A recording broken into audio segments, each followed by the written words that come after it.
Okay, so here's the deal. I recently switched over to an external trackpad when using my MacBook Pro, and because I have multiple screens, I found myself constantly running out of room to move things around with the default settings. Now, chances are you've probably clicked on this video because you're maybe running into the same thing, but in today's video, I'm gonna show you how to go into the Mac settings, enable a gesture that should hopefully make this a little bit easier. So with that being said, let's jump right in.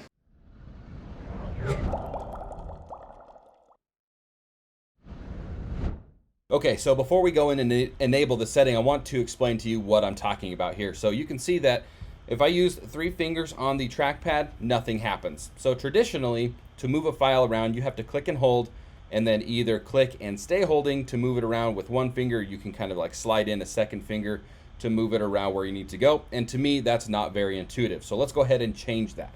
First thing, up in the top left-hand corner, click on your little Apple menu, and then click on System Preferences. Once that menu loads, you're going to look for the little accessibility guy right here and left click on him 1 time. Then on the left hand side, scroll down to where you see pointer control. Click on pointer control. It should default to the mouse and trackpad tab. If not, go ahead and select that. But ultimately, you're going to select where it says trackpad options. And we're just going to put a checkbox right here under enable dragging. And then we're going to set this to the 3-finger drag. You can come in here and you can play with different settings as much as you want to. Once you're done, hit OK.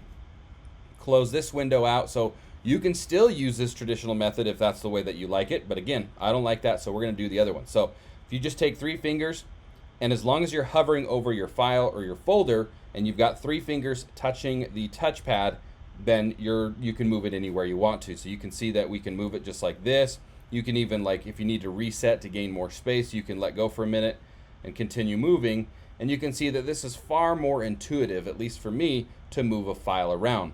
Once you're done, you can either just let it go for a minute, you can tap out of it, you can just release the trackpad, and the file or whatever it is that you were moving around will stay exactly where you left it. So there you have it, pretty simple enough, right? Now this also does work for the external trackpad, which I actually meant to demonstrate for you guys in today's video, but I ended up leaving it at the office. But the trackpad, whether it's built-in or external, these gestures work for. So hopefully this makes things a little bit easier. I know it did for me once I got used to it. It took me about a day to get used to it, just because there is a ton of different gestures that you can learn on these different trackpads. So that being said, that is essentially gonna do it for this video. Thank you guys all so much for watching. If you liked it, you got something out of it, you guys know what to do. Thanks for what you guys have done, and we will see you guys on the next video. Peace.